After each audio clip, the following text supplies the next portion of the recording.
law enforcement is a critical piece of all of this. The focus of my work with law enforcement is, I do prevention, right? So I always say, while I respect the role of law enforcement in as the first responders to sexual violence, to domestic violence, to a range of things, and I think some police, whether it's men or women, do an incredible job in a way that I think a lot of people who haven't been walking in their shoes don't even get how hard it is.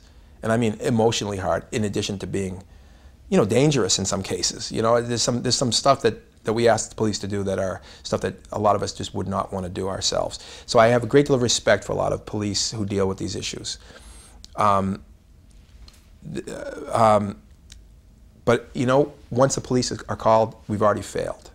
Before you're a police officer, if you're a man, before you're a police officer, who are you? You're a man. You're a father, you're a son, you're a husband, you're a boyfriend, you're a man in the community, you have nephews, you're a coach. What role do you play as a man? And in the community, people know you as a police officer. So what is beyond your personal relationships, you also have a professional stature as a police officer, and therefore has a certain credibility because a lot of men look to police officers as certain, male police officers in this case, as certain exemplars of certain kind of masculine characteristics. How are you using that in a constructive way to set a tone, not only when you're wearing a uniform, but when you're not wearing the uniform, about how to act towards women, how to interrupt when other men are abusive towards women.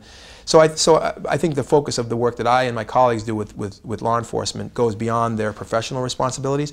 But if men who are police officers and police officials take this way of thinking seriously, which some of them do, clearly, some of them maybe aren't quite there yet, but they'll begin to start realizing that the way that they act on the job and the way that they go through their protocols and the way that they work with the sexual assault advocates and others is part of their responsibility and part of the message that they're sending to other men. We need more law enforcement men taking a strong stand on these issues and being trained in the way that I think men of all professional walks need to be trained. And one last thing about law enforcement. There are internal dynamics within police forces, for example, peer cultures within police forces. So that we need to talk about. So my program, the MVP program, I've actually written a whole bunch of different scenarios. We haven't had entree quite yet to a lot of work systematically with police forces. We've had some, but not a lot. But I'm really focused on the male peer culture within a police force. Like, I'll just give you an example of a scenario that we would use with police.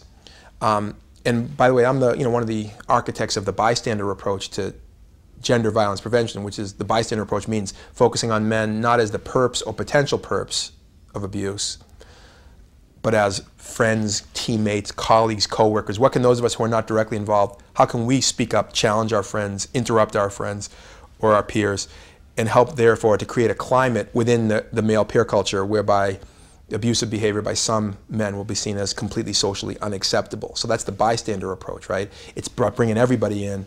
But so in the scenarios that we use in our MVP program, whether it's in the sports culture, in the military, law enforcement, we focus on male peer cultures and female peer cultures, but I'm focusing on the men's piece. So say this one scenario we have. So you're a police officer in a town in Arkansas, and you're out with a couple of fellow male police officers for a drink after work or something.